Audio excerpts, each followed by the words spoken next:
if somebody took mabati meant for the Karachuna in Karamoja is an act of subversion and therefore amounts to political corruption, in tandem, it means that is theft and should be prosecuted by the DPP here in Uganda, where the words of President Yoweri Kaguta Museveni in his dossier or document authored on 3rd April 2023, where we shall evaluate the consequences of that document, because we know that it raises issues of whether you received this mabati in a conscious or unconscious manner, but also it raises issues that he shall take political action.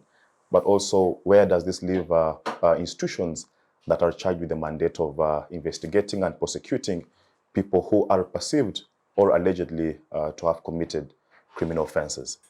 That is phase one of our conversation. Phase two is we know that there is conflict emerging from the people of Sudan in Khartoum. There is the Rapid Response Forces that is trying to be merged into the National Security Forces. And this, of course, is part of the peace-building process that was agreed upon a couple of years ago. Well, that has not been received well from the other party, and therefore conflict has emerged in Sudan. We shall explore that conversation as well. What does it mean for regional security, but also in this day and era, how do we find ourselves having such conflicts? Viewers, to put all this and much more into perspective is a panel of immaculate young people. That is my pleasure to introduce to you. And in no particular order, from the Uganda Young Democrats. Its chairperson is here with us this afternoon, Kiirya Ismael. Mwenyekiti, karibuni. Good morning. Good afternoon, rather. How are you? Good afternoon, Comrade Kidega. I'm really grateful and honored to be back here on the Youth Roundtable. This is, I think, my third time to be here. Kiirya Ismael is my name. I'm the president of the Uganda Young Democrats. I am so much grateful actually to share a panel with these brains here. I'm also my comrade on my left. It is unfortunate actually I didn't find him yesterday in the field where he was. Yesterday we unveiled our candidate and we nominated our candidate in MUBS, Makerere University Business School. It was a success. Who is your candidate? There was no any violence. Our candidate is called Waswa Christopher. Oh. Yeah, there was no any violence, and I think I need actually to commend Makerere University. At least to copy from MUBS. This time it would be to have been actually MUBS to copy from Makerere University.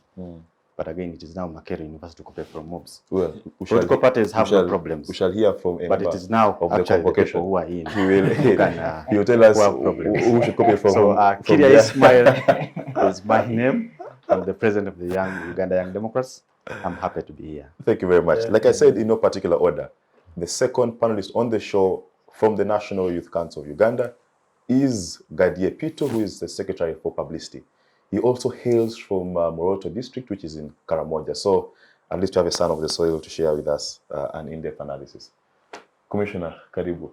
You're welcome. Call me Commissioner. Okay, thank you. Thank you so much. Good afternoon to everyone. I'm Gady Epitu, the Publicity Secretary, National Youth Council. I also the former Deputy Resident District Commissioner of Kabong District. Yeah, I'm indigenous of Karamoja. And when the Mabati issue came in, yeah, it hurt me. And looking forward to having a fruitful discussion. Yeah. Thank you. Thank you. Next on the show is a journalist and precisely passionate about management and the development of Africa. The name is Phillip. Muliisa is a first timer on the Youth Roundtable, and we are very happy to have you. Phillip, good afternoon. Good afternoon, and I'm so happy to be here. Fast forward, big CVs on the show, and really big name out there, Mr. Kidega. So Hi, thank you. I'm so excited and proud to be here, and hopefully we'll have an exciting but also candid conversation about the issues today. Wow, I like the demeanor. Yes, next on the show is Ndugu Roy Rugumayo. Roy Rugumayo is former Secretary General of Uganda National Students Association, but also he is Vice President of the East African Students Union representing Uganda, but also a Pan-Africanist. Ndugu, karibu. Thank you, Kiongozi Kidega. You're not only powerful out there, but also in here. No, I'm only a host and moderator. So I appreciate this my second time, particularly after coming here. So I'm glad for the platform, the opportunity to always share views with our viewers and listeners.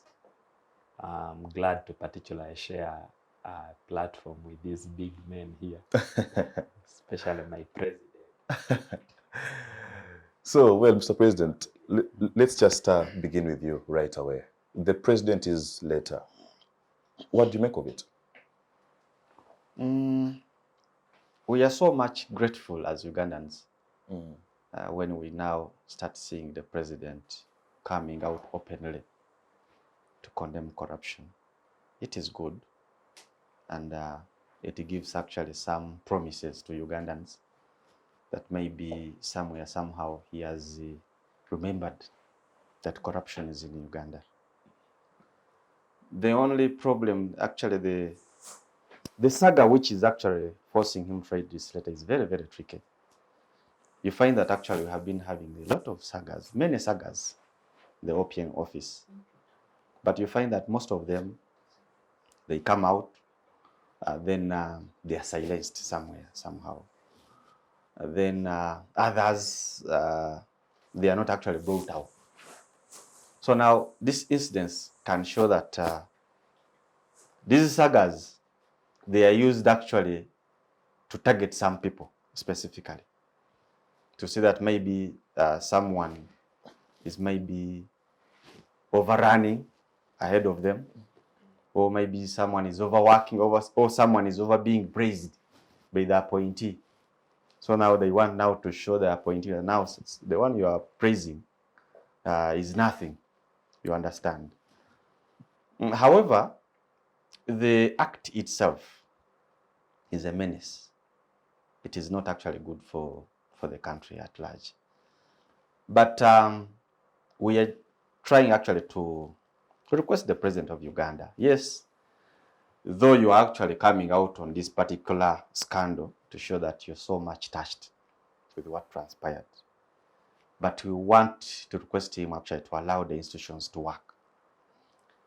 He has actually overstepped on many institutions, the IGG, DPP, the courts of law, the security, and so on. Now he wants actually, this is a political move. To him, he wants actually to show the public that he's very, very serious on stopping corruption and on what is taking place. But you find that there are so many other corruption scandals which he has come out to say that, hey, forgive these people. You remember the Gavi Fund, which had the Honorable Jim Muhwez and Mike Mukula. He came out openly, said, please forget these people. You remember the saga of the former vice president of Kenya, where he mismanaged the Chogam funds. He went and constructed his personal hotel in Garuga on taxpayers' money, in this guise of saying that now those who are coming for Jogam, they will utilize the hotel. But time reached when the hotel is still not finished. But when he was touched, how did it end? You understand? So we think that as the president, he doesn't have any will of stopping corruption. We have seen him actually writing a letter recently to the IGG, stopping her to investigate about the security or the UPDF. You don't have right to investigate UPDF and so on. There was Temangalo land that were by then the former security minister, that is John Patrick Amama Mbabazi, where he connived with the Amos Inzei to infiltrate the land. Actually, we have lost a lot of money. in corruption. But we have never seen him come out to condemn that. Actually, people who have made us lose that money, they are still moving around. The mabati scandal. Now, the mabati, we are talking about 20,000 iron sheets, the regular ones, 20,000 iron sheets, out of the 117,000 iron sheets which were allocated to the OPM office. Now, when you calculate the 20,000 iron sheets and you try to convert them to shillings, that can be around 1.5 billion, which we have lost. But when you go to the NSSF saga, the country has lost over 1.5 trillion shillings. But we didn't see actually the president coming out saying, hey, those people should not actually leave the country. Those people should be done like this. You understand? So in that instance, he's not writing that letter to show that actually has that will of stopping corruption. But it is a political move to show the public that he's very serious, he's doing so on. Otherwise, we have seen so many instances where he has kept silent as the president. Okay. So at the moment, it is only the course of law. I want to put a full stop right there, just before you advance, and I want to hear from Gady. Gady, you've heard what Chairman or President Kiirya is saying. This is just a disguised. It is a disguised move to just, maybe score some political points. I mean, in his words. I don't know. What do you think of it? The letter of the president. Thank you so much, Kidega.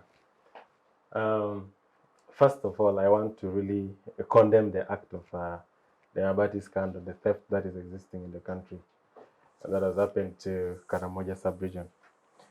The letter of the president really clearly jeopardizes the capacity of the institutions. The institutions are supposed to do investigation to carry out their work. That shows that there is no independency of these institutions when the president comes and pronounces. Clearly, you see most of the ministers have come out boldly to say, yes, they received the iron sheets. And some of them have said, don't know how it appeared in their backyard. But why does the president have to come out and, and mention it out that people who have taken the iron sheets should return back the iron sheets, should do what? Now, all those things jeopardizes and encourages corruption, that even if another person corrupts, he or she is allowed to return back whatever he has corrupted. And yet there is an institution that is supposed to investigate and clearly do away with the person. By this time, actually, what the president is supposed to do was to lay off everyone who was involved in the iron sheet saga. Now, this is not the first time the president, of course, has made pronouncement. The other things is quiet on. Looking at Karamoja, there was a program of restocking the lost animals that were lost during the raids, cattle raids. The goats were sent to Karamoja sub-region, but to my surprise, there were ghost goats that were given to people. They never existed. But the president has not said anything about that. There was construction of the valley dams in Karamoja sub-region. How many valley dams were constructed according to the plan? And if you go and look at the quality of those valley dams which were constructed, did the president say anything about them? So the president, coming out like this in this saga is because, it happened at the point where everyone talked about the iron sheets, and now he had no other option but to say something, to control the masses and make a political move about, that issue. But literally, his letter, even if it was not so bad, but it really jeopardizes the capacity of our bodies in the country to investigate. Because you cannot make a pronouncement and say, if you stole the iron sheets, bring them back. What about those ones who have used? What about those ones who have used? And what about those ones? There are a lot of issues. So what he was supposed to do was not to tell them, maybe to bring the iron sheets back, but to give the capacity of the bodies that are responsible for the investigation of these corruption issues He has a lot of bodies. There is IGG, there is the police DPP, there is the State House anti-corruption. Why can't he leave those bodies to do their role of investigating and arresting all the culprits that were involved in the Iron Sheet saga? Yeah. Philip, Yes. in your journalism, what could be behind such a letter? Thank you, comrade. Now, Mr. Museveni, being a politician and the sort of micromanager he is. Mr. or President Museveni? Either way, you missed this. Well, President Museveni is caught in a position where he has to appear loyal to this country, appear loyal to the values he has preached over time, but also appear loyal to the people that push his back. And I will try to disagree with the president here. He says he's happy the president is coming out today to condemn corruption, you know. And a few days ago, I was listening to an interview where General Mugisha Muntu was talking about the Bush War and how they came to join Museveni. He did mention that they came to Museveni because all the people that were there at the time were talking about things. We want to be in power because our region is perhaps maligned, our region is not developed, and it's because our tribesmen are not in power. And he says Museveni came in saying 3 or 4 things. We want to fight corruption. We want to bring development to this country.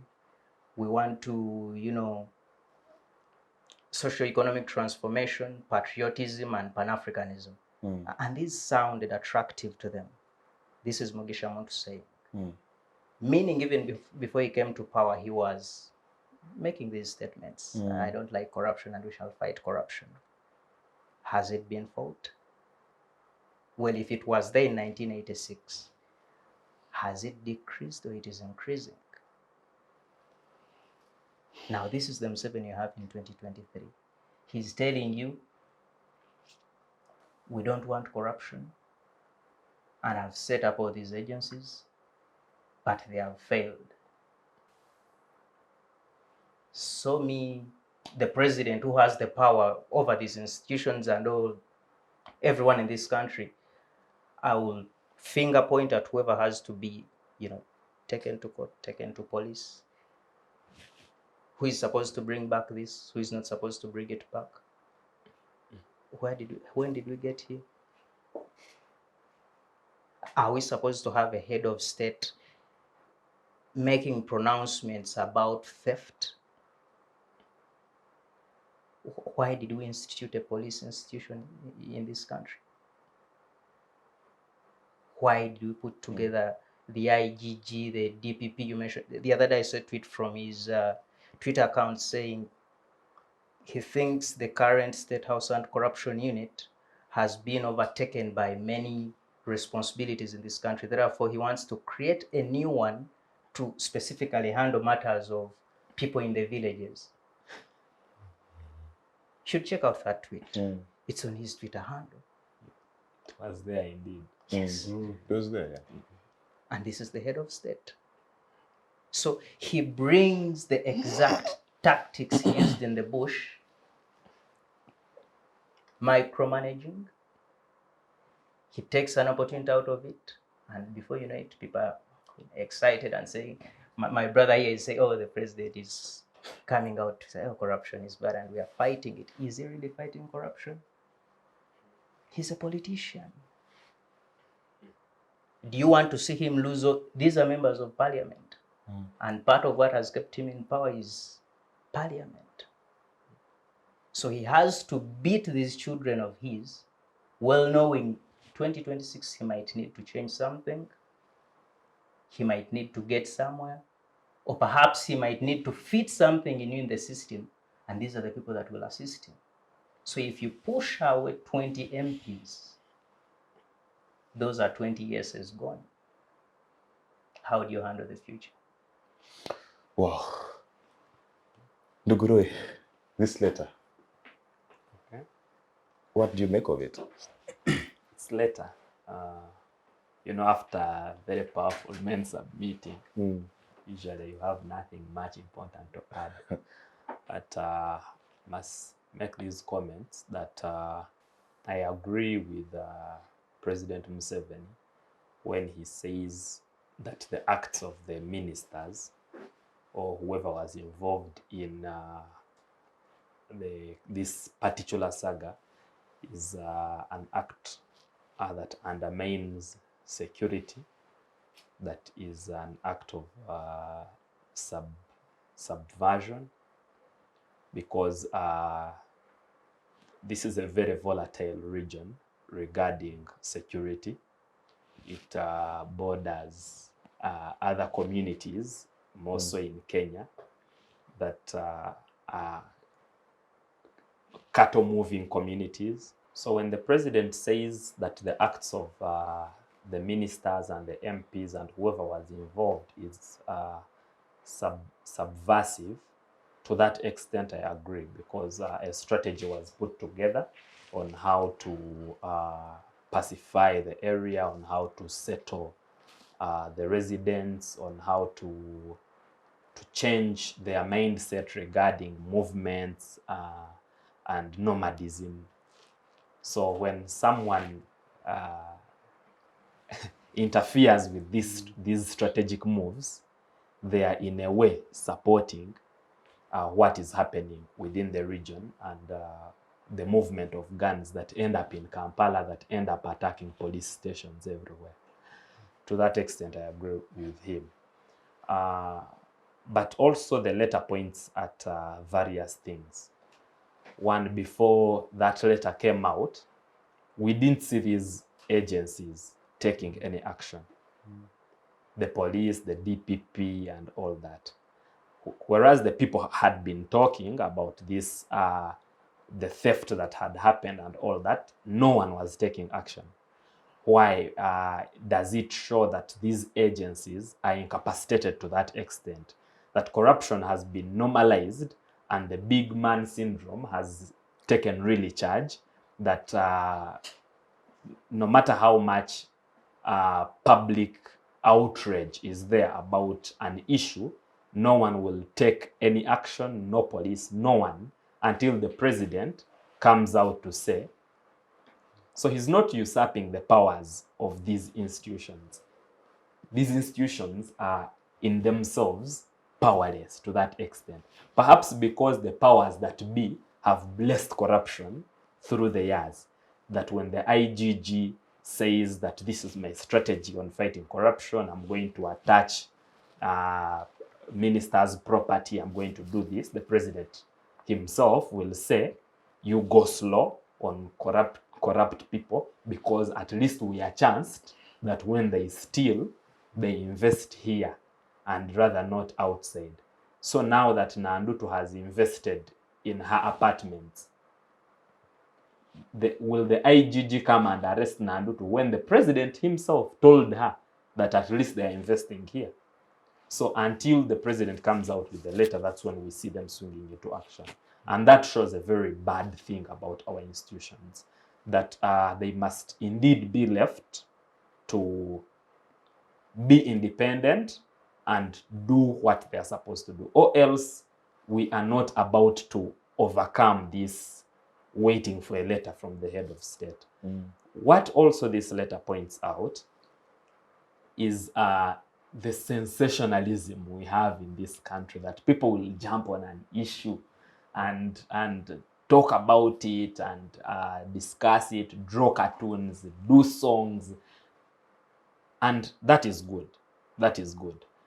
And if it can get us results without having a letter from the president, that is good civic engagement, that is good civic duty, because you've seen thousands of tweets, thousands of posts about these issues, and people really want change. People really want to be governed better. But also, when you look at this Karamoja issue, it is a tip of the iceberg. Karamoja is one of the richest regions in this country. Mineral deposits, gold, lime, whatever mineral you can talk about. Why is it that the issues that put Karamoja on the headlines of our dailies are iron sheets, are thousands of their young people, children, old people dying of hunger in such a rich region of the country? How many lorries are right now moving out of Karamoja carrying minerals? And to what extent does that wealth that is drained from that region on a daily basis helping to make the lives of the people there better?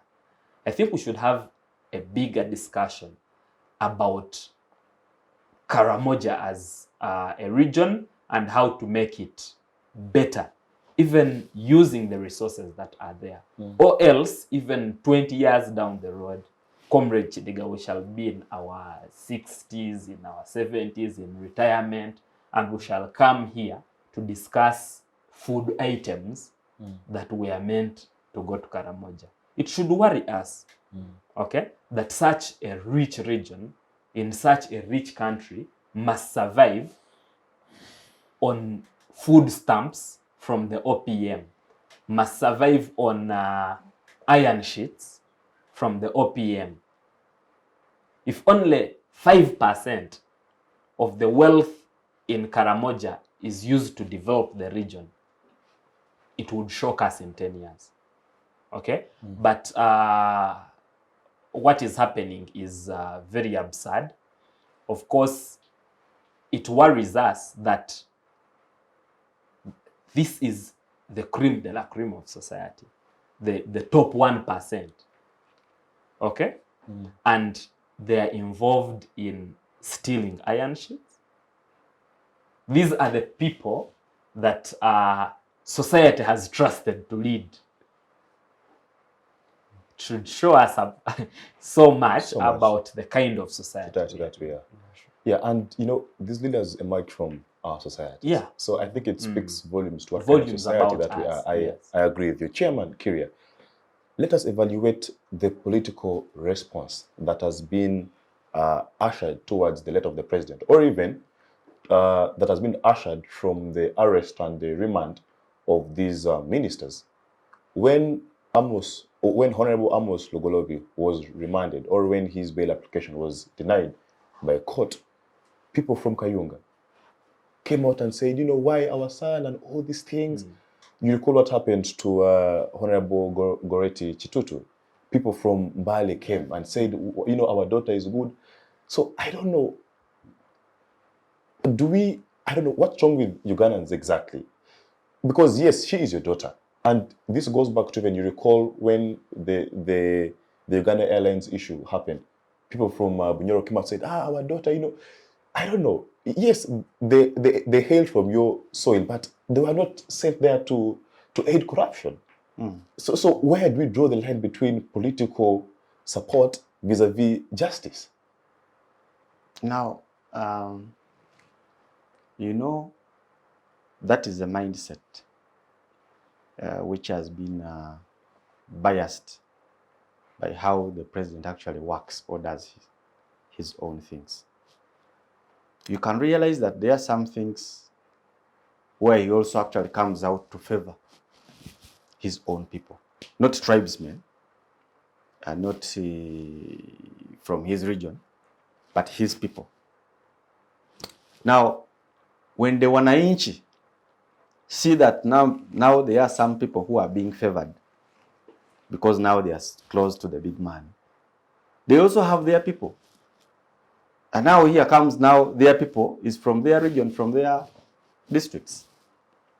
So I think this one can stop once we allow institutions to work independently. If the president actually doesn't stop from infiltrating these institutions, then you'll find that actually every person, even me right now, I'm at the show, and I find that maybe comrade has a certain saga where he is, I may not focus on what he has done, but I focus on the comradeship because it is the norm. Because we think that actually comradeship is far better than these acts. So now we have seen actually President Museveni himself favoring his own people.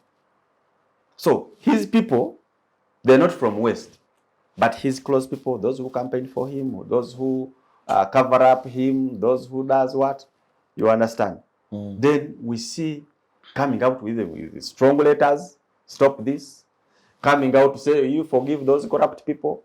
This one have appointed advisor for cows. This one have appointed advisor for cows and so on. Now, the public now takes it upon that now, Yes, comradeship point of information can be so much important in this kind of See, situation. I think, yes, Phillip. I just wanted to maybe spice this point a little bit.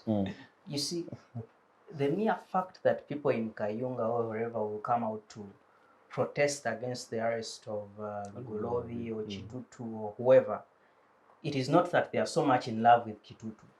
It is a frustration that they know this government from the top does not have the capacity, but also the will to go out there to the community and contribute to their, their well-being. Nothing is going to be done for them. Therefore, the only opportunity to share on the national cake is having someone go through parliament, become a minister, go up there, get whatever you can get. The moment you go to the village, they will line up. Please give me 10, give me 10, give me 10. So the frustration pushes the protests. It is not that they are so much in love with Kitutu, Rugolobi. In fact, some of these people might not even know who Kitutu is. You will ask the traditionals, they would, which ministry does he work in? They will not tell you, but they will tell you he's a daughter of Is our person here. is our village, and because the government will not bring anything to the village, at least when he goes there, he will bring some 10K to the village, and we shall share on Christmas. And that is That is it. Yeah. Well, fair enough. Yes, Kiirya. Yeah. Just complete. Yeah. Yeah. So my point is that if at least as Ugandans, if we stop that kind of thinking that actually comradeship is better than these acts of corruption, then we shall have actually a peaceful country. But we are now calling upon actually the president himself. Since now you have shown Ugandans that now you really condemn corruption, allow also those other scandals which you have not finished to continue. Allow the institutions also actually to even investigate the Chiso's farm so that we can know the owner, whom did he buy it from and at what cost. So you should not only come out on things you think that actually it is you're favoring some kind of individual. Let us actually be uniform in acting as leaders. Let us be consistent. But this kind of actually coming out when maybe you want actually political gains, when maybe you are saving your friend, when maybe you are, Public pressure. President Museveni is a rebel in nature, just like my comrade has said. And you find that sometimes actually these traits of rebellism come out. If you try to actually to analyze that letter, which he wrote to the Prime Minister, you find that actually the language he used, it is the other NRA language. The other NRA, actually those who don't understand that language, you can actually pass through a Rugumayo triangle, you understand. You are either defeated, you surrender, or be sent 6 feet under the earth. That's what he's trying to create. But not understand that actually we have institutions which work. And the mere fact that actually he has made all institutions inactive, that's why we are seeing that actually institutions actually start working when he has talked about something. So that means that actually he's trying actually to manipulate the whole system. That's the reason actually why corruption can't go away from Uganda. Because the corruption, that's the branch which President Museveni is squatting on. If he cuts it, then it's no more. All these people who are actually stealing from this country, they're the people actually helping him to rig votes in those places. These are the people who are protecting him as the president of the Republic of Uganda. So my final analysis on this matter is, let us try to allow institutions to be independent, to work on their own. But the more we continue actually infiltrating, trying to come around their work, that's when actually we are seeing that actually there are nothing they are doing unless they hear a word from, because they were actually fearing to attack these ministers. They were fearing to come to investigate. Now, you investigate a minister who has been appointed by the president, who has not talked about anything. A president who came out to say, let those corrupt people be. A president who came out and written to the IGG letter said, stop investigating about the UPDF. You understand? So they also now caught handicapped until the president actually talks about it. They say, now the big man can even sack me, because now it is now a matter of comradeship and also belonging. In case you are not so much good to him and you're not doing what he wants, then your fate may be not good for you. Okay, I have to hear from Gady. Gady, the president, and I have to quote in verbatim, is that he says that I will decide on the political action to punish this mistake. Just help us evaluate the political action that perhaps he intended to mean. Does it mean, I don't know, sacking these ministers? If so, then I think this should have been done, yesterday. But also, I know you have comments regarding what has been said. Yeah. A political action is just generally a political management strategy. If you really wanted to do anything, a political action, you should have really mentioned it in the letter. Should have said, maybe from today, all those who have been involved in this scandal, first lay down your tools of work and allow investigations take place. But when you bring a statement of political action without anything you say that's supposed to be done to them, it really jeopardizes. Then I wanted to say something. There is a very bad culture that has developed in our country. This culture of if you do this, I know someone up there. If you do this, I know someone up there. So you realize that most of these ministers are really very well, we call them powerful people. They are so powerful people, and when you do something to him, he will call up there and you're demoted or, transferred to a village that you don't know really. So there is that bad culture of saying that this powerful group of people who cannot be touched in the country. That is the reason why really we see most of these institutions having that, they cannot investigate thoroughly into the matter. When they reach in the middle of trying to find out the issue, they are threatened. Yeah, they are threatened. It might not even be the president who is threatening them, but just a mere minister who believes that he's so connected to the president, anything that he says to the president will do it and you leave your work. Yeah? Since why are you investigating? Can you stop this investigation? Can you do this? Can you do this? So that is a culture, that is a very bad culture that is cropping in Uganda. So talking about these iron sheets here, you see, I can first track down. The issue of iron sheets came that time when I was still working in Gabon. When the cattle raiders were told to bring back their guns during disarmament action, it was called peaceful disarmament, where you're requested, you bring back the guns, then you're given a token of appreciation.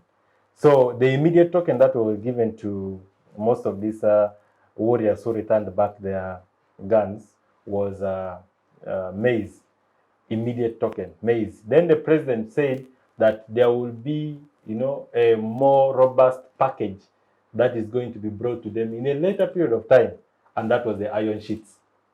And then when there was, the small villages in Karamoja called Manyatas, when one of the Manyatas got burnt in Kabong, all of them got burnt.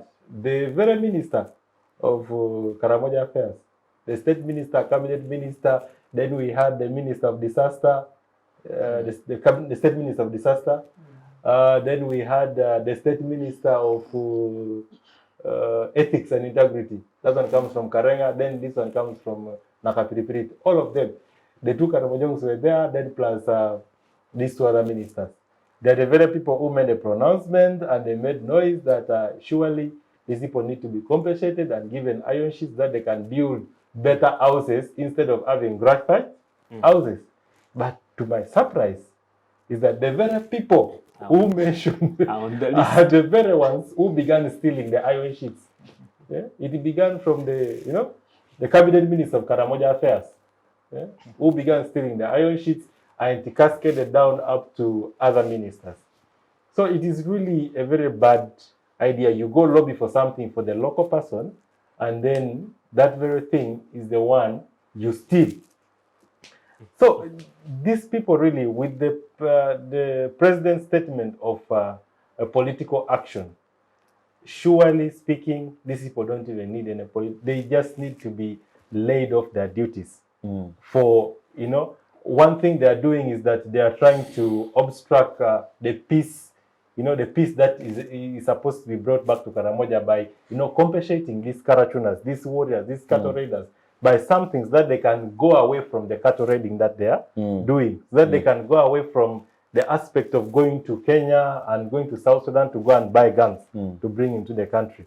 So basically, they are the ones causing insecurity in Karamoja sub-region by stealing what is meant for these other people who were supposed to be given something so that they can live the other aspect of their, insecurity that brings in Karamoja.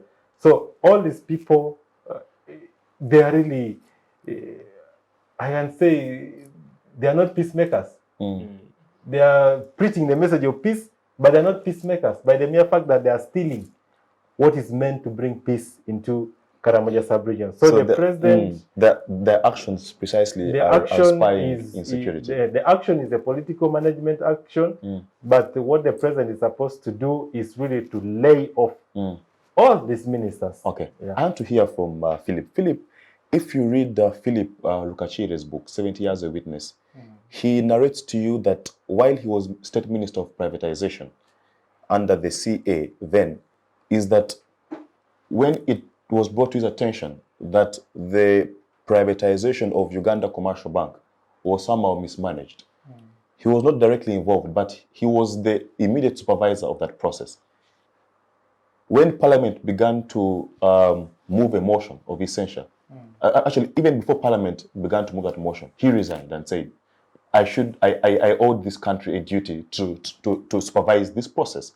And should anything have gone wrong, I am liable, and therefore I resign this office. I don't hold the trust of Ugandans anymore. Now, that is the quality of leaders, the likes of Amanya Bushega. That is that generation. The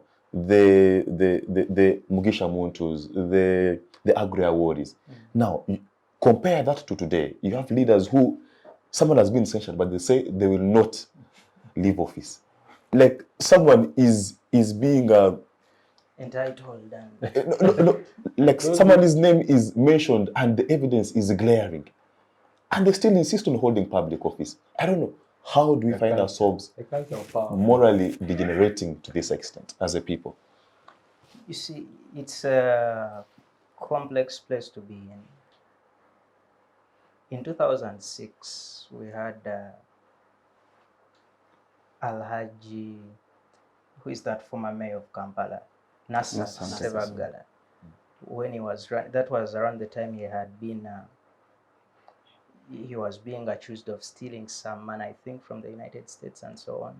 Then he comes here and he's given a heroic welcome, and there was a song that was tuning through the campaigns and so on, where they were saying, this is, well, it was in Luganda, but the translation was like, this is our Sebagala, and he's a superstar to the extent that he no longer steals in shillings, he steals in dollars. What does that have? What does that mean? You have a population who are celebrating evil just because this is their person. Now, imagine getting that same person from a position where this very population that is celebrating the act put him. This is our Sebagala, and he's now a star. He steals in dollars, not in shillings anymore. Meaning, society has endorsed you. And the act is also very open. Yes, you could trace back in history. Yes. So he's in this position. The people are okay with him. And perhaps he's sharing what he stole with the population in one way or the other. And they're comfortable. How do you expect this person to, bring out that intrinsic value of honesty and being a little more nervous and scared about things that are not looking good on him? Yet the people are supposed to point at him that, Mr. X, Mr. Y, this is not right. And we are uncomfortable seeing you do this. And we cannot keep up with this. Those people are just okay. They're just saying, oh, in fact, you need to get more of that. And so this is the same position. You have leaders who have perhaps grown from that population that was singing, you a better thief now. They are the leaders now. They are in a society where the leaders are promising X and they do Y. Cultural leaders are promising X and they do Y. Spiritual leaders are promising X and they do Y. And here you go with politicians. What do you expect them to do? You expect them to come out with the values they should have had and put them on a society that lacks the values? In other words, it's a combination of things that work together. Society works well with the mismanagement, the corruption, the nepotism, and so on. And you will see it really. A quick example, 2021, when President Museveni was putting out the new cabinet, we saw over time we had a Uganda vice president, and suddenly we come up with a new vice president.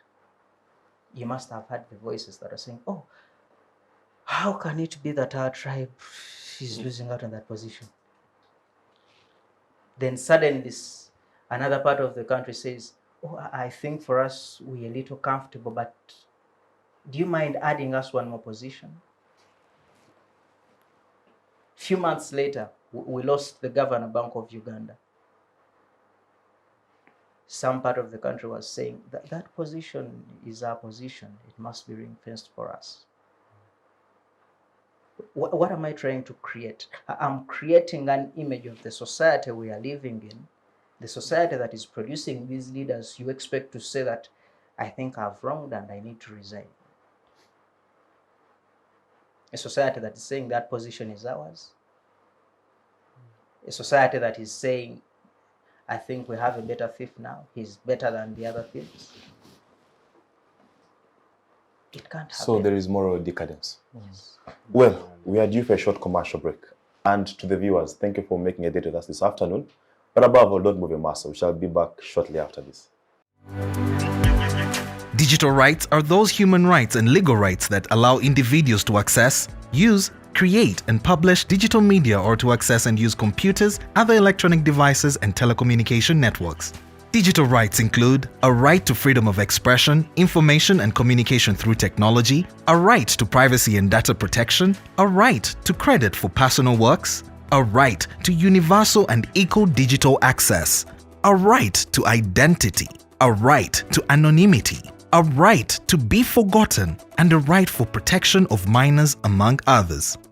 The state's digital rights are frequently violated through various unfair actions, for example, blockage of websites and social networks, theft of credentials, unauthorized use of people's data for personal gain, privacy intrusion, online censorship, arrests and intimidation of online users, internet blockages, and the proliferation of laws and regulations that undermine the potential of technology to drive social, economic, and political development worldwide. It is hence every citizen's responsibility to respect rights of other digital users and to speak out or report to the responsible parties when one's rights are violated.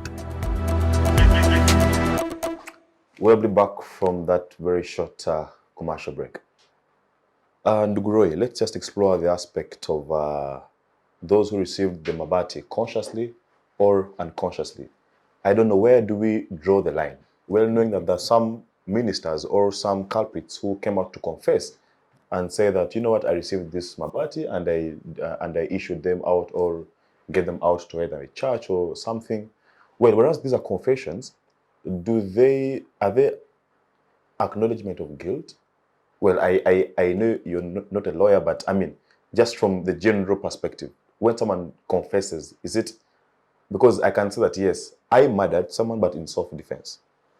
I have confessed, but I am not exactly guilty because I did so in self-defense. So these ministers who are admitting to have possessed this mabati, is it, are these confessions, should they be treated as admission of guilt, if I'm to call it? Well, it's not as intricate because your ignorance of the misappropriation that happened shouldn't be defense in itself.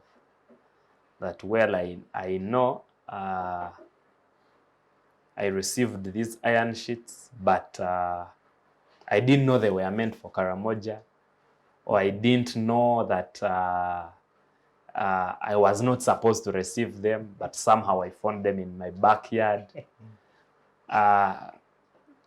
You know, with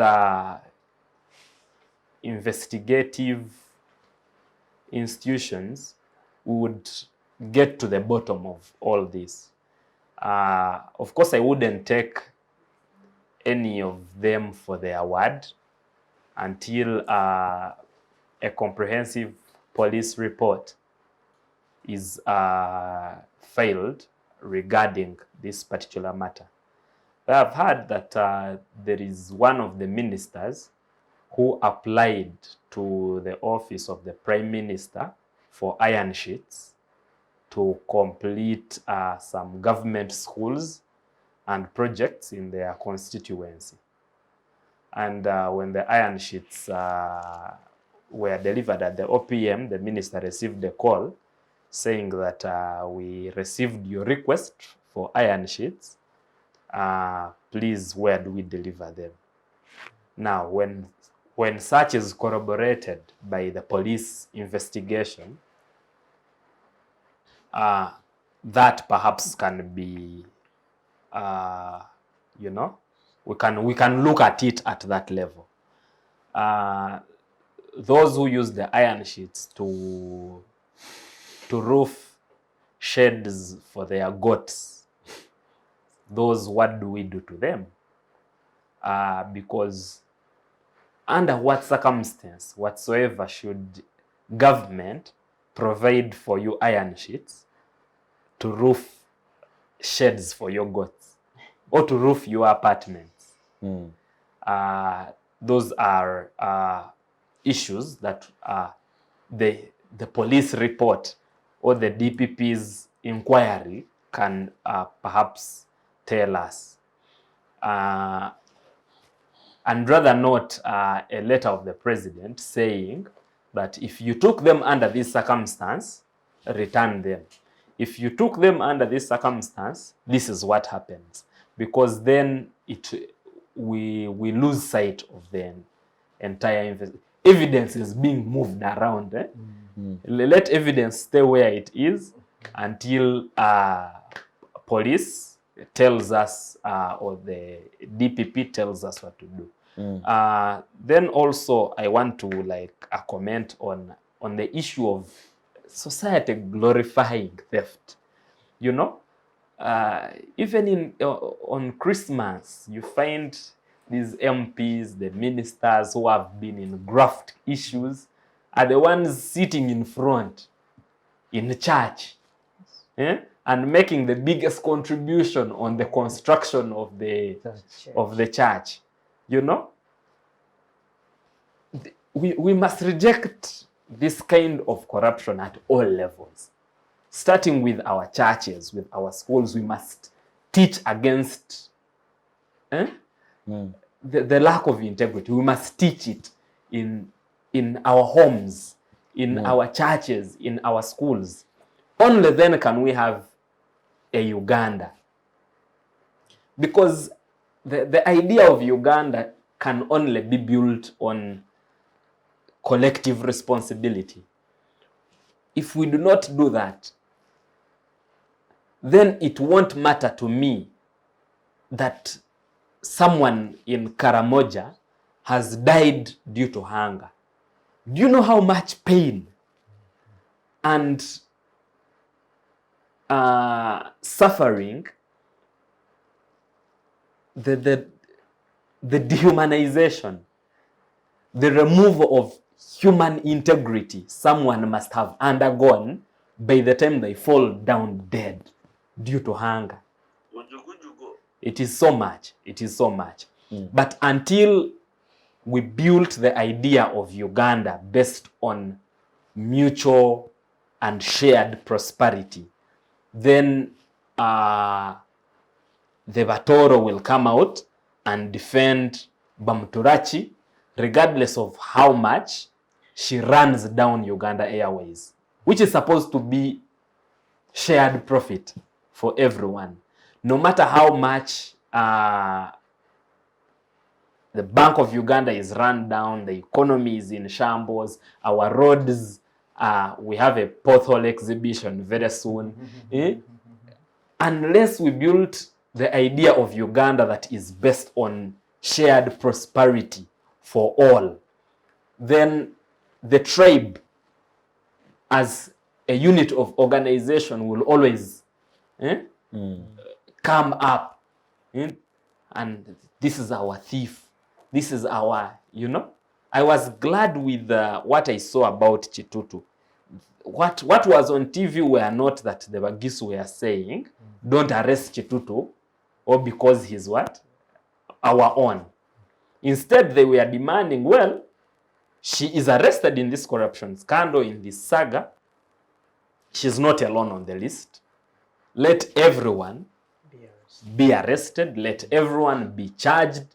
Let everyone be found guilty. If there is evidence, let everyone be put to prison who was involved in this scandal. And that to me was a good sign from that particular end of. But also, if the law worked, if the systems worked, if the institutions worked, the president wouldn't have to force these people to resign or to tell them to resign, because it is legal. It is there within our legal books that when someone is under investigation, the legal thing to do, interdiction, is to step aside. Yeah. The moral thing to do, perhaps we do not have a national moral code. Basically, to summarize what I'm saying, is that we must, even above the law and the expectations that are written for us, create a country based on a certain acceptable moral standard.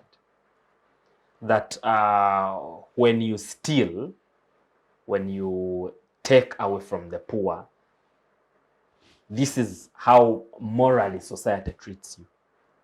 When you commit such an offense, this is how society treats you. But the kind of glorification that we see towards these offenses is alarming in itself. And that dehumanization perhaps is brought by the deprivation, the poverty that people are facing in their homes. Because for you see Lugolovi, but for people in his constituency, they see a man who pays fees for their children. Okay? They see a person who is constructing houses for the poor there. Okay? Perhaps he's doing it for his politics, but if public services were working for them, if health centers were working, if public schools were working, he wouldn't have perhaps all this much power on them to the extent that when he's arrested, they can easily be mobilized to come and say, well, regardless of what he has done, he is our person, therefore he should be released, and all the charges should be dropped because he's our person, he's helping us. And those were their claims on live television. He's helping us, he's, as Comrade says here, he's their only source of benefit in this enterprise called government. And that is sad. So on the entire Karamoja issue, we should look at how do we enrich a region as rich as Karamoja to serve its people better and to serve the country better, because Karamoja is not a poor sub-region. If minerals and the natural endowments there are anything to go by, Karamoja is not devoid of leadership there at the grassroots level. Okay, but I think the policies, even up at the national level, have not supported the growth of Karamoja. That's why we see trucks and trucks living with wealth when people there are dying of hunger. Thank you very much, Nduguroi. Commissioner, as we wrap up this Karamoja conversation, it's that if you look at the voting patterns of the past, I think maybe 2-3 general elections, Karamoja largely votes for the NRM. Well, at least according to the official results of the Electoral Commission. I don't know, what implication does this scandal have on the politics of Karamoja? Thank you. Karamoja is one region that is so rooted in NRM. You know, it's rooted in NRM, where the local community believes it is the bus. Of course, they just know the president as the bus, the yellow bus. So they believe so much in the president. But then what is really affecting the president from Karamoja region is now the people is putting in to work for him for Karamoja sub-region, who are not delivering to the expectation. Even the idea of the insecurity, if really there were serious people put there, you would have seen now a difference in the Karamoja sub-region, whereby insecurity has been killed off. In 2012, insecurity became a theory in Karamoja sub-region. When the disarmament took place and everything came back to normal and people lived a flourished life, livestock came in, and you realize the backbone of Karamoja is on their cattle. There is nothing. You cannot tell me that they have to, look for alternatives of survival, like going for agriculture, other things. No, the backbone is cattle rearing. And when cattle is taken from them, that it becomes a problem in their way of living and in their livelihoods in Karamoja sub-region. So this idea of the iron sheets really is going to affect the president so much. It's going to affect the NRM vote in Karamoja sub-region, and surely if there is something to be done, is to bring back the trust of the people. And how do you bring back the trust of the people is to make those who are culprits of this corruption scandal to be held accountable for all this that has happened, and the hope and the trust that people have had in the NRM party will still come back into Karamoja sub-region. This insecurity also, the insecurity that exists in Karamoja, we might say that, it is gone long overdue. But it is still corruption that is also cropping this insecurity. It's still corruption amongst different political players in Karamoja sub-region. And if that is not handled at a strategic level, then we are going to lose Karamoja completely into the idea of insecurity. Disarmament is taking place, but it has now, from 2019, they began disarmament, but it has kept on going, kept on going, kept on going. Why? The reason being is that what is meant for Karamoja is still stolen away. What is meant for the Karachunas to live a normal life is still taken away. In the previous times, the reason for the cause of death now, because of anger in Karamoja, is because they have lost all the livestock that they need. Because how can someone steal animals then there's a truck parked in the bush to ferry the animals that have been stolen? So it's not just about the warriors in Karamoja, but there is some other force, there is some other person, there's some other people out there who are buying these animals cheaply, and those are the people who are supposed to be handled, so that you first block the market of these stolen animals, and intensify security through our armed forces. UPDF is a very good force, and they are strong in Africa, and intensify the security in Karamoja, so that these cases of people having trucks parked in the bush to ferry the animals and take away from Karamoja should stop. So the death due to anger, Karamojongs survive on milk. They survived on meat, even during dry season. When dry season comes in, you find they're surviving on milk, they're surviving on meat, those other things, because the ground is bare. The ground is not dry. There is no any other green food that can be grown there. So the only thing they have is the beef and the animals. So now the animals have been taken away. The animals have been taken away. What do they have to survive with? That is the reason. That's why the president came in with a restocking program of goats that give birth to 3, 4. When the goats were brought to Karamoja, people again received goats. Families did not receive, the intended beneficiaries did not receive, all the things. And when they also tried to do a climatic change by building dams, still some of the dams were not constructed. Why? Because of corruption. So if corruption is handled in Karamoja and the faith of Karamoja is brought back into the NRM party, surely the president will keep having a good stand in Karamoja sub-region, and the NRM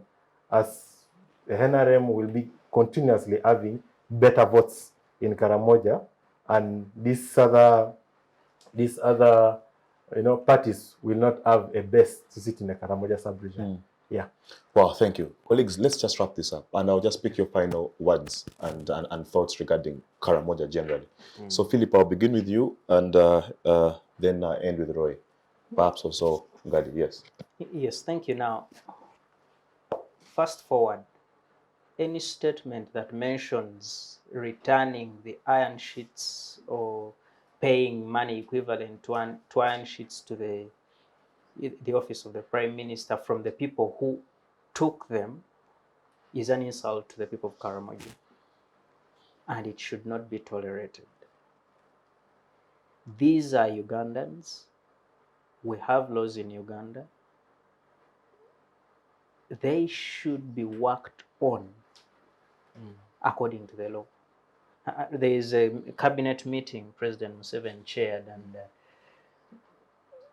they were having a conversation around what case can be drawn to these people, and the Deputy Attorney General, Council Kafuz, said it is better to charge them with abuse of office. I think this can be done. This can be fulfilled, and whoever is found guilty has to resign. In fact, it has taken too long for them to resign. But since we are here anyway, let's pick it from there. They must resign. They must. In this country where people never explain how they become rich and how they gain wealth, we must investigate these people from all the offices they've worked in to get to the levels where they are, and see what do they have and how did they manage their affairs in those offices. And if we find any wrong, they must be in position to pay for all these unfair circumstances, because at the end of the day, this is the only opportunity the NRM government has to reframe, to recover, to restructure itself, to show Ugandans that it's actually committed to things that are productive, things that are important to them, but also to fighting corruption in this country. And if they do not use this opportunity, they are gone. About corruption and these abuses and the misuse and the tortures and all that, many people easily label you an opposition person. As though to mean for you to be a very good NRM, you must condone, you must support the corruption and whatever I have just mentioned. You know, there are very many ruling parties that have very strong measures against corruption.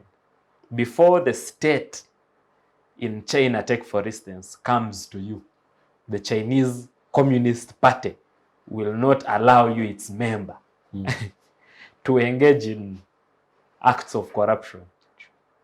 Before the Chinese government comes for you, of course we can argue the separation of party and state later, but the Chinese you cannot be a member of the Chinese Communist Party and be corrupt. Perhaps due to the training that happens there, the ideological orientation is to the extent that if you are a member of this party, you cannot engage in this. And NRM should take that course. NRM should be known as the party that does not tolerate corruption. NRM should restructure itself. President Museveni must redefine himself, must refine that Museveni of 1987, who said he cannot tolerate corruption, the corrupt should be arrested, their property should be seized, they cannot hold any public office anymore. And if the ruling party has that as part of the ideology that defines it, then I think we shall have started on a good course. But also, let's not narrow our analysis of the Karamoja affair to the perspective of the iron sheets. I think as a country, we must look at this as simply a pointer to a bigger road. That today we have if not 95% of the children roaming the streets and begging as Karamojong. Yeah. Why? From a region so rich, why are there children on the streets begging? If we are to take the KCCA narrative that there are some people who buy them and get them to the streets so that they beg and pay to that person, why is it so easy for someone to go to Karamoja and procure children? Okay? From a region that is so mineral rich. I am sticking on the mineral rich purposefully.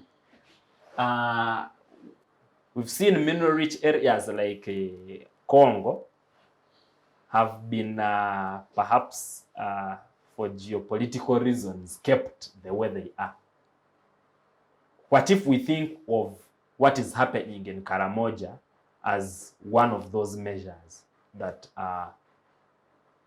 because now we are all talking about the iron sheets that have been stolen from the Karamojong, as trucks filled with minerals are living in their thousands every day. Because that is the conversation.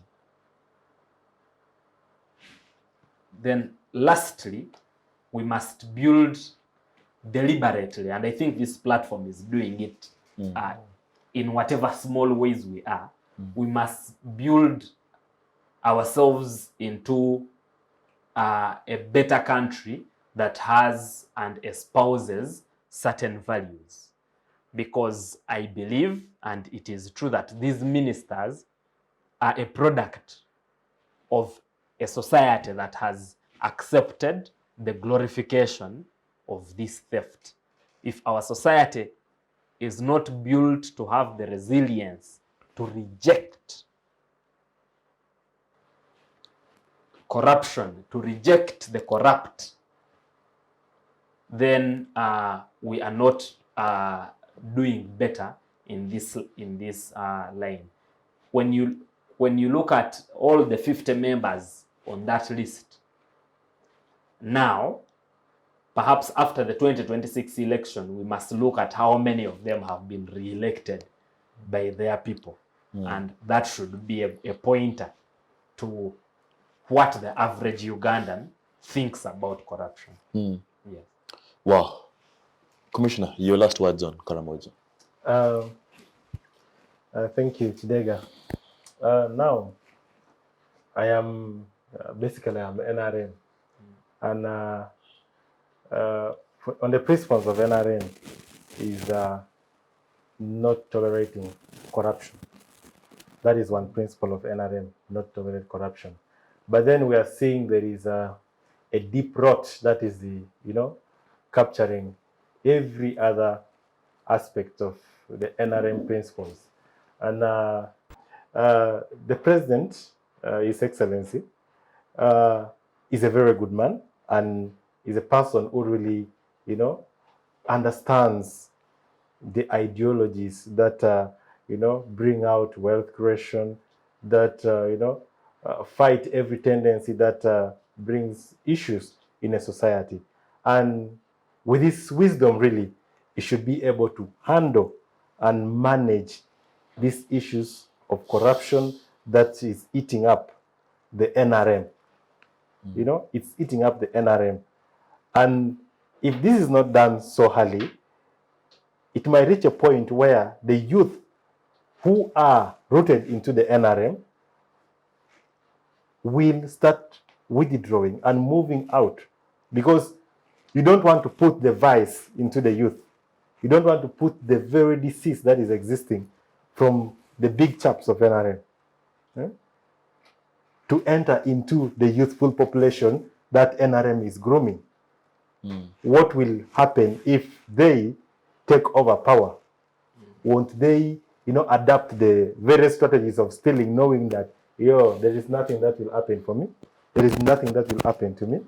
So the president really should handle this matter with due diligence and expertise that he has been having, and make these people be accountable for what has happened in Karamoja sub-region. And the next thing is that on the idea of Karamoja, we are looking at low levels of school turnout.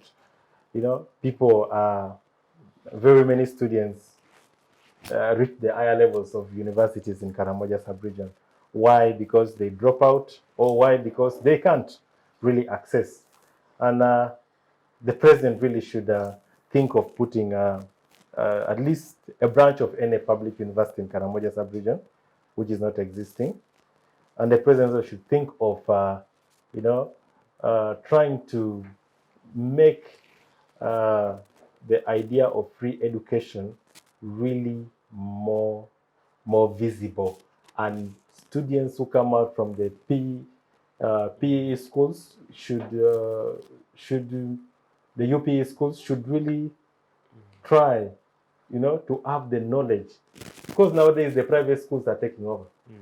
The government schools are dropping down so low. If you look at the performances, the government schools are so low in performance. And this should really ring a bell to the president that there is something that needs to be done to these government schools who are offering free education to the population. And this is affecting Karamoja sub-region. Okay, sure. Well, I would like to totally agree with comrade here that we cannot look at solving the Karamoja question in a tokenic way, tokenism. Let's give them goats. Let's give them iron sheets. Okay? There must be robustness. How many schools are we constructing in Karamoja? How many hospitals are we constructing in Karamoja? How many universities are we constructing in Karamoja? How are we going about improving the general infrastructure of Karamoja?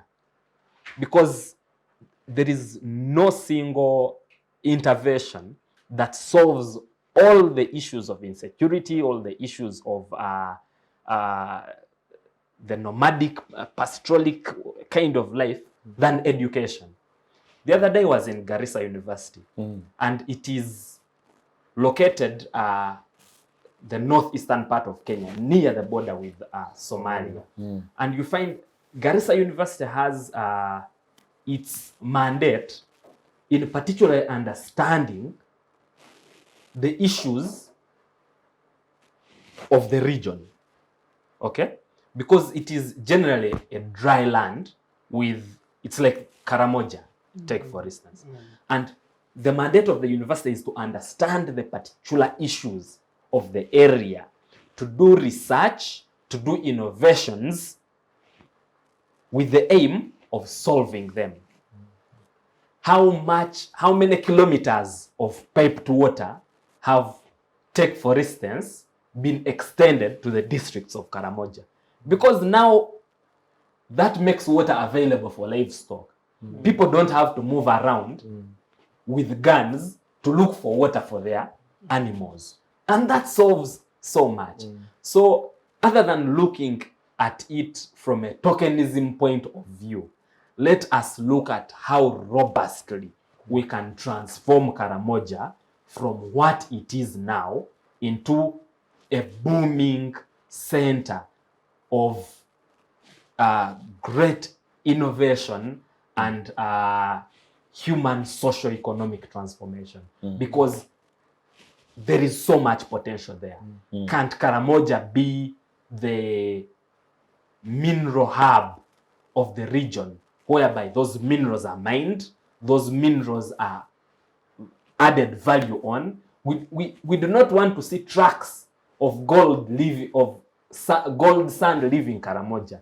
We want to see gold bracelets leaving Karamoja after value addition, which gives the youth jobs and those will solve the issues. So that 1.5 billion worth of iron sheets does not become an issue that defines conversations around the region for 2 months. I beg to submit. Yeah, Okay, wow, amazing. As I finish, as you wrap up, Commissioner. As I finish, I was like saying about the education. Thank you so much for complimenting. About the education, what really I would call upon the government is that, you see, all the nearby sub-regions, the Teso sub-region, the Choli sub-region, the Bugishu sub-region, all the Sebe sub-region, actually almost all of them have institutions of higher learning. All of them have institutions, but it's only Karamoja that is left alone with, small institutions, the technical institutions, now the government, the presidential skilling hub is there, those small ones, but there is no public university that has come up to, put a place in Karamoja which can, bring out, which can bring the students who emerge from Karamoja sub-region to take up the university. So that should be done. And then about the minerals, long overdue. The president has been talking of, building an industry, building a cement industry. Now that all the attention is in Karamoja because of the corruption scandal that is trending in the country. This should be a time where everyone should now be reasoning not only on the corruption, but also reasoning on how better can we, bring revenue out of this land. Because it will not just be any other thing. I am happy with the president. He's now constructing a road connecting from Kenya through Karamoja to Moroto. That road is going to help, but where is the industry that is going to export What is the cement? road going What to is carry? the road going to carry? Is it the stones again? Is it the gold? What is the road going to carry? Why can't the road carry cement to Kenya as an export? Why can the road carry, already processed, hide and skin? Why can the road carry, there's a tile factory there right now from Mabo, and it's doing well. So why can they bring more industries? Because when that is done, Karamoja ceases to be a 1.5 billion conversation. It will not be rotating around anything, because people, the local, the illiterates plus the educated will get jobs in Karamoja because there is already a market. There will be businesses booming because there is already people are coming in. Everyone is now focusing there. So the government should really think of how better can we harness from this region to make sure that Uganda becomes a better country. Yeah. Yeah. Wow, indeed, you've spoken like the youth chairperson of Moroto district. I'm very glad. Colleagues, let's just spend the next 15 minutes discussing what is emerging in Sudan. You know that as part of the peace building process, in a bid to move from military rule to civil rule, there was an agreement that the rapid support forces be merged into the national, military base. I think that was received with some mixed reactions, and that's why Khartoum now finds itself in harm's way. Nduguroi, you are a Pan-Africanist, and I know you do work for students at the regional level, and I'm sure you have friends in Khartoum and of course Sudan. I don't know, what exactly do you know about this conflict? Well, what I know now is that 185 civilians are now dead because of the ideological. Perhaps as a student of diplomacy and global studies, sure, I am not at liberty to make some statements that I would have otherwise made, because this would perhaps I have an obligation to to make every statement that causes de-escalation.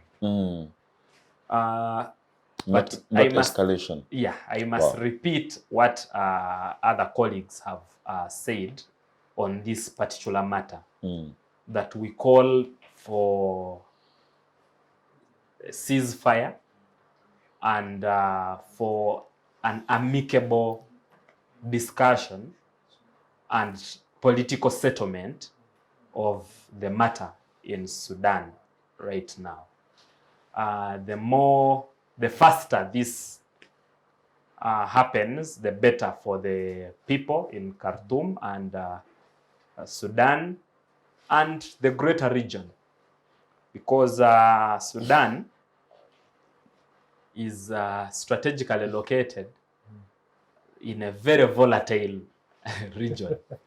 It is neighboring South Sudan, neighboring Libya, neighboring Egypt, neighboring Central African Republic, Ethiopia. Okay, this side Ethiopia, this side the Red Sea. It is very volatile, more especially Libya, South Sudan. Okay, so what happens there can have a ripple effect on efforts that are being made rather to stabilize the region. As of now, we have over 10 wars ongoing in Africa, and that is counterproductive in itself. But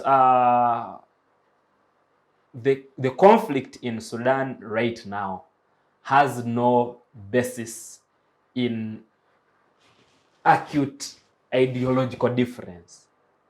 There is nothing General Mohammed Hamiti and General Abdel Fattah disagree on fundamentally on an ideological basis. Nothing. It's not that one is advocating for a certain line of governance and the other is advocating for another. No. But rather very parochial interests that there is a struggle for who controls Sudan. And as I told you, Comrade Kidega, on one show that we had some time back, regarding the involvement of arms in the control of politics, that whenever civilian rule is collapsed by military rule, the only group that can hold the new military rule accountable is another armed group. Because then the civilian loses a say in what is going on. And perhaps this is not to be seen from what has happened in Khartoum for the last 4 days,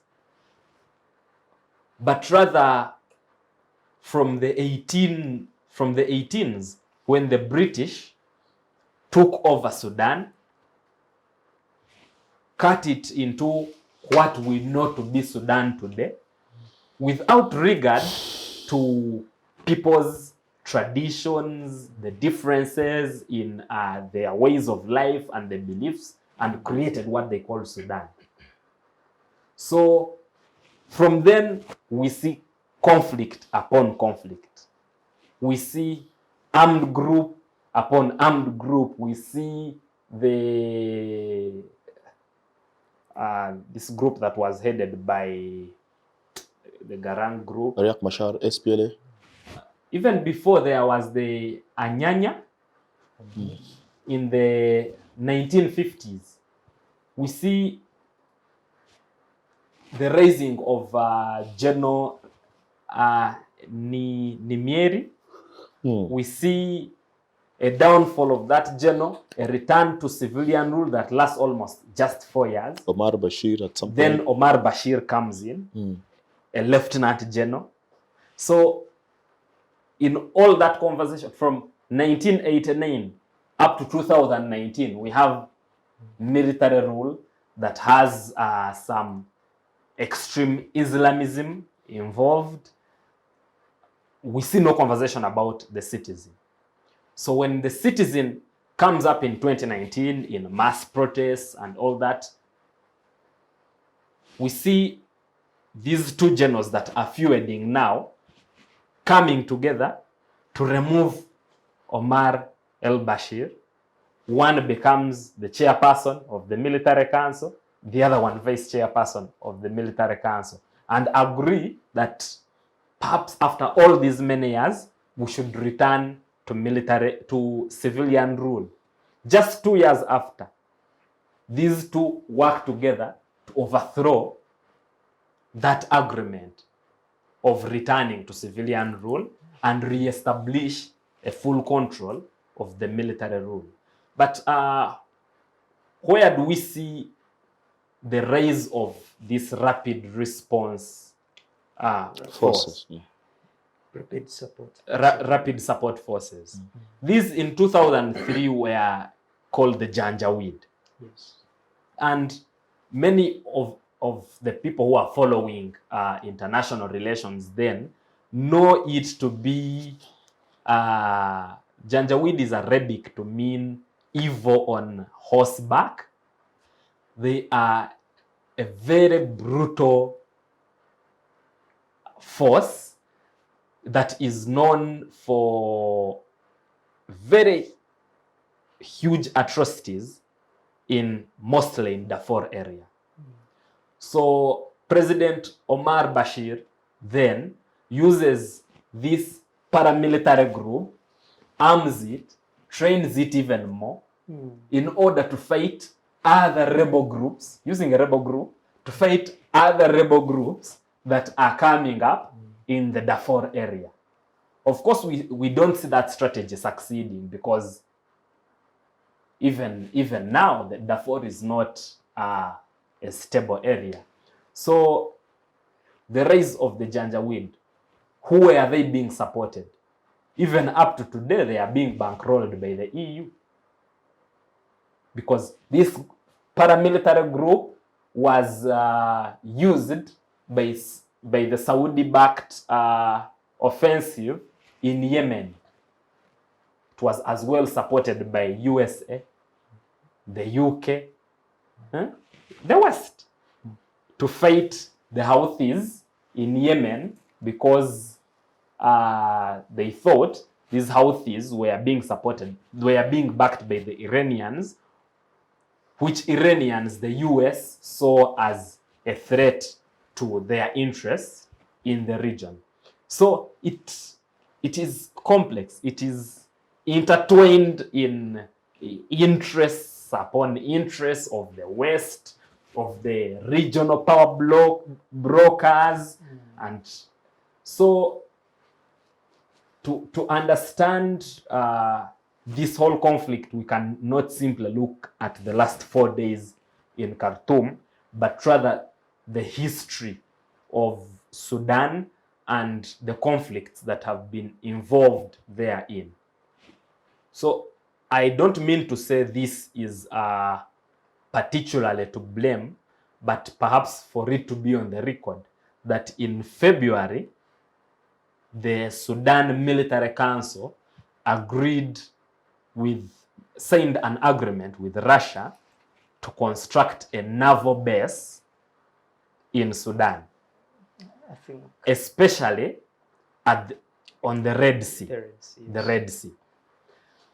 This would have 300 Russian soldiers manning it, with 4 Russian carriers. These are big ships that have capacity to have aircrafts, and all these would have capacity to be nuclear bases. yes, yes. And in the Red Sea, which is a very strategic pathway, because Sudan has access to the Red Sea, and that would grant, this agreement would grant Russia so much control over that whole trade. And that agreement would come into enforcement after the establishment of the civilian government, which is about 2 months away. And I'm not saying this is the cause of the 4-day conflict that has happened, but we should look at it.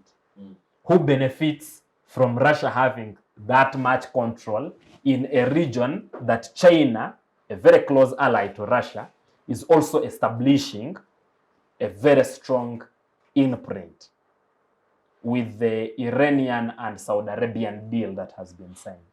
Thank you very much, Roy. I mean, I was trying to condense whatever you are, trying to tell us, and there's just so much knowledge and information right there. But Philip, I want to move to you. Yes. And still on the aspect of the conflict in Sudan. Yes, tell us what you know, but also let's move towards the implication of this crisis with regards to regional security, but also where does this leave things like the East African Federation and its role towards pacifying regions that are embedded in conflict? Thank you. To begin with, Africa as a general has a challenge of individualism.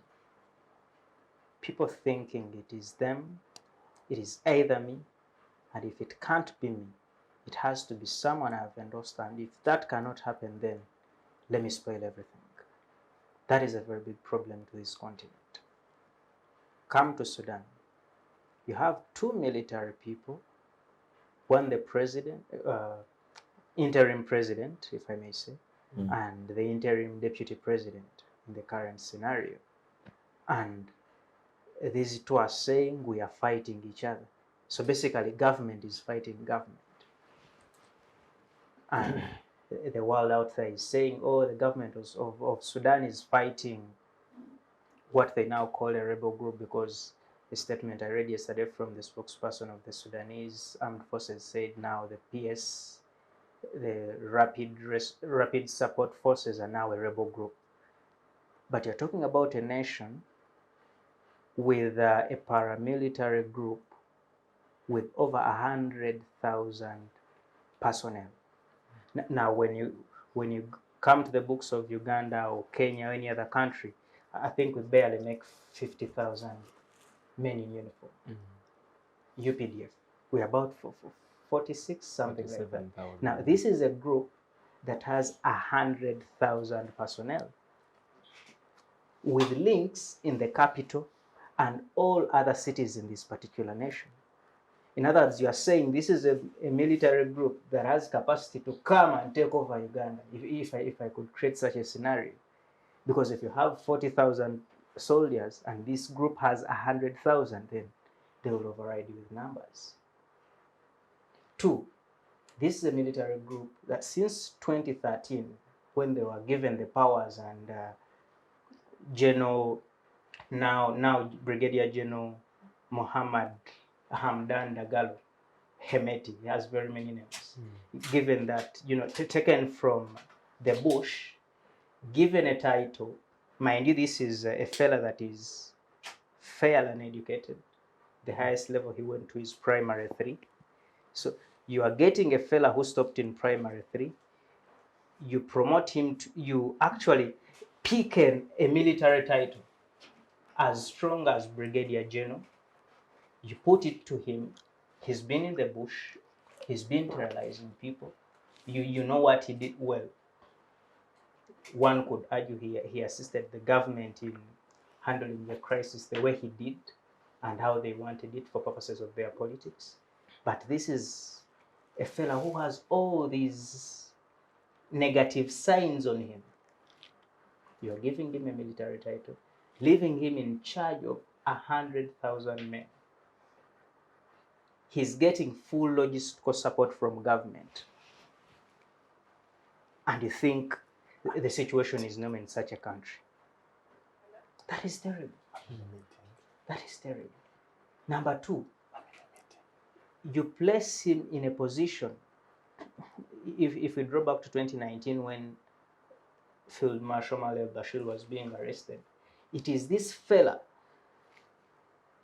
Now keep the background I've given in mind. Primary 3, from the bush. He did not undergo any credible military training. He's just someone who rose through the ranks he was a businessman who was selling camels. But of course, he's operating in a region that is fragile, there is conflict. He has to learn how to use a gun. He becomes a successful businessman. He connects with government. He's now becoming a brigadier general. Now he even has the power to arrest the sitting president, because it is actually whom arrested Field Marshal al-Bashir, because all the other military personnel feared to undertake that task. The P3 chap. And I think we can draw comparisons with scenarios we've had in this country. People at that level. He, having arrested this one, is signatory to an agreement to change the country, to run the military system for a few months. I think they had agreed 39 months as the deputy. However, the real power was in his hands. Actually, General Abdel Fattah al-Burhan was not in charge. It is this fella who was in charge. And to confirm that, it is him who is actually signatory to that agreement. General Fattah did not sign on anything. So this is the fella you are telling today that, you know what, I think we need to take away all these 100,000 men that are listening to you directly. They are taking your orders. We have to incorporate them into the Sudanese armed forces. They have to start reporting to, as it stands, General Fattah al-Burhan, and maybe we shall place you somewhere. Do you see him accepting? He wouldn't. He wouldn't. And that's why you see a very strong conflict in the capital of a nation, a nation we presume very strong and a little developed than we are. And you see, I can't stop fearing for the Sudanese because you're caught up in a conflict in the capital and you do not know where to belong. Like you mentioned, there is no ideological position. It is a question of Who is supreme leader? Who is the supreme leader? Yes, you want to incorporate the RSF into the Sudanese army. Dagala is saying let it take 10 years. Abdel Fattah is saying let it take two years. Okay, if we agree on that one, who becomes the leader? They all want to become leaders. As it stands, Dagalo has something that really puts him to the side. He comes from one of the tribes in Sudan whose origins are in Chad. And he actually happens to be a brother of someone who was the traditional leader of this tribe. So a section in the army and people in Sudan look at him as a foreigner who is trying to get to the power. Can you deal with such a conflict? You cannot. Where was the mistake?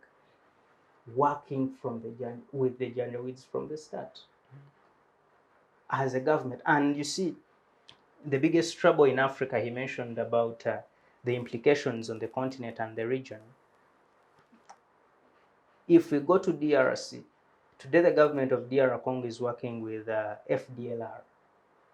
This is another sort of paramilitary group operating in the DRC. They're working with FDLR to fight M23. Rebel group. The government working with the rebel group to Fight another rebel group. What happens when M23 is defeated? Similar scenario might occur. So we never get to learn from mistakes that are happening. And it's not the first mistake. We know what happened with Kana Assimi Goita in Mali. It was a similar scenario. We know what happened with the guy who, Kano Domboya, in Guinea. Similar things. Government operating with people who are not supposed to be worked with legally in the first place. Then after in trying to make these people happy, we give them a lot of power in society, and before we know it, we cannot control them. It is the problem in Sudan. Someone cannot be controlled, and people are dying. You mentioned 185.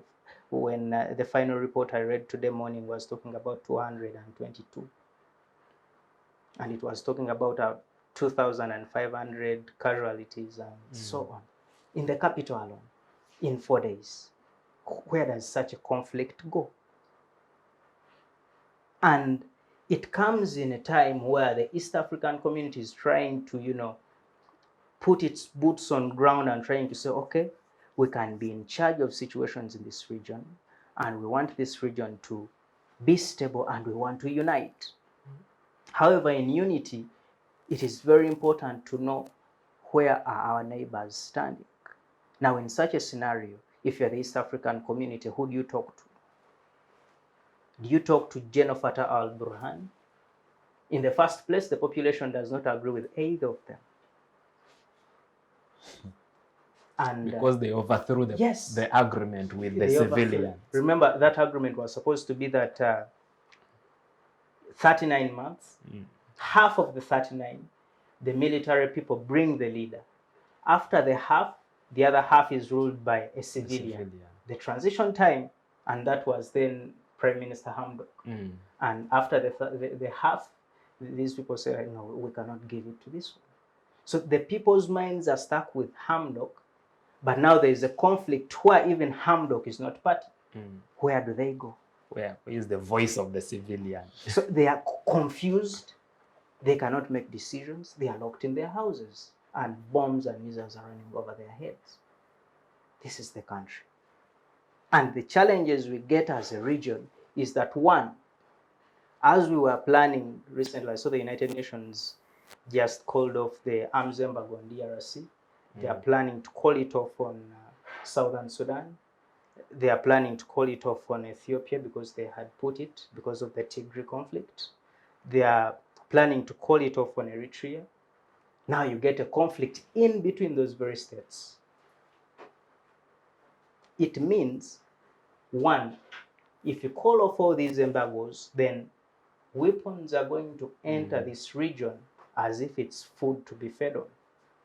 And the more weapons enter, then crime has to rise. You will see more other violence related to politics. You can't rule out incidences of the Domboyas and Goitas in Mali and Guinea and so on. And the situation is that fragile. Wow. These two guys that are teaching us so many things today. Commissioner, Yeah. let's hear from you as well. I mean, I'm not going to the track of where they've gone, the theory, the history, all the things, how the conflicts have really come up to exist in Sudan as a country. But I'm going to answer this in this aspect. Africa has had a long history of civil conflict that has existed across different countries. Most of it, of course, is fueled by the greed for power in Africa, among the states in Africa. Then, of course, some are even fueled by Western influence in Africa. The need for minerals, the need, most of those, the need for having superiority over most of the states in Africa. That is basically what has always fueled most of these conflicts in Africa. And this really affects the need for regional peace that we always preach about. A need for regional peace that will, boost the regional trade that we are trying to bring, so that Africa can exist as one. Africa can exist as a whole, a whole continent that can use its own currency. Yeah? You see now, Africa is most of the states in Africa are trying to leave the Western world and go to the South-to-South partnership, with the China, Russia, all the things. So Africa is trying to have its own independence, in terms of, trying to improve the trade and the development that exists and remove themselves from the idea of the Western world that brings in a lot of loans with the, loans that come in with their own conditions that are so strange. But if you look at the South-to-South, cooperation, they give you a loan in terms of infrastructure. Then they take charge of that infrastructure till they have recovered their money, and they leave it with you. So I think that is how, but not the Western world. You see, the Western world is bringing in loans. They bring in terms of cash. Then you're supposed to develop that cash into something, and of course, when it lands on an African who is greedy of money and other things, it first lands on corruption and other things. But if you look at this other, the South-South, the Russia, the China, they bring in infrastructure. Then they use the infrastructure. After that, you find they've developed they've developed at least your economy. So when they have recovered their finances, they go. That is how Africa is trying to move away from the Western world in terms of those loan things. So South Sudan, we see also this conflict arising after Russia trying to put in, Sudan. and Russia trying to come into Sudan. You see, so a lot of things that come in, and you realize we forget that Africa has the potential to really come up, because where are the gold reserves? People say the gold reserves are in the UK, the gold reserves are in the US. No, the gold reserves are in Africa. Congo is a bedrock of gold. Libya has a lot of oil that even the US have not yet finished mining it, because they brought a conflict because of the oil that was there, where Nigeria has a lot of oil. So Africa has its own potential, But because of the greed of the Western world, the greed of the superpowers, they call them superpowers, they don't want each one to come and take over something. So because Russia has come in, the EU or the UN, I will not be afraid to say it, or the US or any other, tend to come in and make the war look like it is yours, yet indirectly it is theirs. You understand? So basically, what really I would see this war in Khartoum that is existing right now is really going to hamper the regional peace that long overdue our president has been talking of, because our president is a Pan-Africanist and he believes in regional integration. And so in this period where he is trying to bring in the regional integration, bring East Africa to other countries, to develop it and, widen it so that we can have a free trade space or area. It's going to hamper trade, and since trade is being hampered, it's going to affect the development that is going to exist amongst the East African community. So it is really, it's really a devastating factor. But then we should look at now what solutions do these governments have, in order to help Sudan to come out of this civil conflict. Can there be a ceasefire? Can there be a peace talk between this so that they can understand what is there for them, what is there for this, what is there for this one, so that they can come together and work? Because when rebels and government are fighting, the people who suffer are the civilians, basically, because right now the civilians are dying in large numbers, if I'm not mistaken. Yeah, say 2000. Yesterday when I was seeing it was 1,800. Now it has hit 2,200. So you realize, and of course also you see that other nationals from other countries are being affected there. Yesterday in the news, Ugandans are there who were traveling to Mecca, to mark their Eid celebration, and they are stuck there. So it really affects the free trade, the free movement, the peace that exists amongst the East African states. Wow. Wandugu, thank you very much. Our time is fast spent. We should be out of this place in the next 3 minutes. So I'll give you all 1 minute to give us your parting shots. And I'll begin with you. I've just started. Ndugu, just in 1 minute, please just give us your parting shots as you look towards the camera. What can solve what's happening, or the cause of this conflict, is to have a continent that is rooted on ideology. And we must develop our capacity towards a people whose relations are mainly influenced by the ability to produce and to consume. The issues should be, what is Uganda producing that can be consumed by Sudan? What is Sudan producing that can be consumed by Congo? You see? And when our relations are determined by those kinds of interests, we tend to go away from anything that would hamper the ease of such a relation.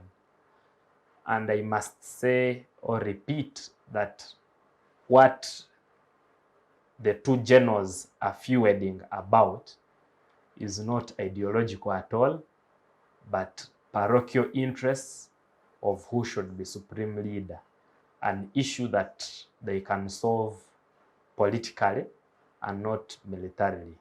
So just like on Sunday, they announced a ceasefire so that civilian casualties can be evacuated. We call upon them to announce a ceasefire, not for 4 hours, but for months and years so that negotiations can happen. I am glad that they are willing to negotiate. What they are not willing to do is to agree after those negotiations. But a group of 100,000 well-trained, well-armed cannot easily be written off in a matter of a statement by the military spokesperson. So what can solve this problem is political. There should be dialogue, there should be negotiation to have it solved. I am glad that among the East African presidents, they have delegated President William Ruto to be part of bringing the two sides on the table. It is a hope and prayer that this matter is brought to a conclusion, because the biggest sufferer in this is the civilian who is locked in his and her house and cannot easily access important amenities like water, food, and medical services. So these two generals must come for the sake of the development of their country, and their people should come to table and agree. Philip, your last words. Yes. I'll quote the words from RDC's comrade, General Museveni. He made a statement yesterday saying the two generals, General Abdel Fattah al-Burhan and General Muhammad Dagalo, should stop making a mockery of African progress. I think that's a fundamental statement. And I would also highlight the statement from IGAD about the immediate cessation of hostilities in Sudan. It is very important for us to keep peace in Africa. Every time we try to create these scenarios of Africans fighting Africans, there is no shortage of individuals outside Africa that are interested in such conflicts. And in fact, they are very much more willing to support such initiatives. Remember, we're in a time where we're having the de-dollarization initiative by the China, by the Russia, the India, Brazil, and a couple of other nations, Argentina plus, BRICS plus. And of course, a couple of African countries have been looking in this direction. Therefore, if you try getting disorganized by smaller things, instead of planning, because at the time, the West is a bit caught up, its attention is caught up somewhere. They are fighting for their survival in trade. They are fighting for the survival of their currency. They are fighting for the goodwill of their own people, because actually information coming out of that part of the world is that people are losing interest in their leaders. Their approval rates are going down by the day. Why? Because they are seeing the alternative to what they are doing, and things are going better. They are seeing improved livelihoods in China, better transport, better health, better housing, development. And you keep on telling them, oh, China is evil, Russia is evil, but people there are enjoying life. They are having electric trains everywhere. Their wages are going high by the day. And for you, I was reading a report from the head of the Federal Reserve of the United States saying their wages have not improved since 1979. And in China, they're improving every year. So these people are worried, and they're trying to fix their house. With this destruction, Africa has the time to think about itself, put together its priorities, build on them, and by the time the Western world and whoever is interested in disorganizing Africa comes, we should be better organized to counter them. We should have enough energy, not gunpowder, but energy in terms of what do we put to the table if there is a discussion. What are we able to tell the European Union if you're having a conversation about trade? You are bringing second-hand clothes, but we have textile industries. How do we discuss? How do we have these conversations? That's the energy we need to build as Africa. Not the Africa that struggles to, every time we come to the table, they are saying, we want to bring clothes, and okay, bring clothes, but also give us some money because we're dying of hunger. By the time they leave that confusion, they shouldn't find us dying of hunger. They shouldn't find us fighting for positions. They should find us prepared to push our future and a better future in that matter. Wow, fantastic. Commissioner, you have the last words finally. Yeah, sure. And I want to thank all my comrades for the fantastic elaboration and, precise and educative, informed discussion. Basically, what I would say is that I want first to thank the presidents who joined yesterday, the IGAD, in the discussions on bringing peace, in Sudan. I want to appreciate the fact that the newly elected President Ruto is the one taking charge of that, and I believe he has the capacity, and the knowledge to handle the situation in Sudan. I just want to call upon, the governments of Africa that it's a very important time that we put our heads together and work towards achieving a better goal. And I want also to call upon the youth. In most of these fights, the youth have been involved directly. The youth have been put into places where they are to fight for these other, superpowers. But I want just to call upon youth that it is time for Africa to have a different mindset through youth. It's time for the youth to change the narrative that has existed long way overdue in Africa. It's time for us to cause a difference totally in Africa. And the next thing that comrade has already said, the next thing that we need to be discussing with the Western world is not about receiving donations. It's not about having any kind of, money inflow, loans into Africa. It's not about how can we do trade with you. How can you, come and buy things from Africa? Which things can we produce for you to consume? Not about coming to pick the minerals and, every now and then get the minerals, take out, get the minerals, take out. No, it is time for youth, to take up the mantle, to put things together as youth, and we work towards achieving a better Africa. Not about, being influenced into the wars, because I am well versed that I'm out of the generals that are fighting. They are way overhead. But the people who are down, throwing bombs at each other, killing others, are youth.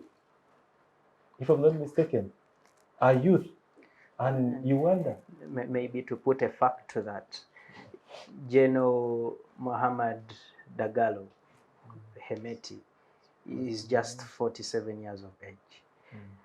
Now, given that age, he's able to pull a multitude of young people into his side. And these people are saying, yeah, it's a generational fight. Young people, because Fatai is in his late 60s, and they are saying, you know what, let's fight this Museveni, like we can say. So it's really important, just like he has pointed out. So we need a different ideology as youth to ensure that we see development of Africa, to see that there is a change in a way everyone focuses on Africa. And to conclude is the last one I would say is that let the President of the Republic of Uganda about Karamoja help, in bringing the accountability and holding these people who have been charged with corruption accountable, not only in Karamoja, but other parts of Uganda. Yeah, other parts of Uganda. We are seeing crumbling in the Ministry of Health. We are seeing the roads in Kampala are doing so badly. You know, we are having a lot of issues. So I pray that the president of Uganda sits and thinks twice to ensure that everyone who has been engaged in a little bit of corruption is brought to book. RCC Wow. should be redeployed. You guys have been very fantastic. I must say that. And I think anyone who has listened to this show can acknowledge that the youth of this country are not what they are portrayed to be. You guys are fantastic. You have an in-depth analysis of issues, and I must commend you. Well, of course, to the technical team, thank you for ensuring that our viewers get this show right on time. To the viewers, it's always a pleasure having you each and every single Wednesday afternoon. Well, that's it. Have a blessed afternoon, a blessed end of week, and yeah, see you next week, same time, same place. Bye-bye.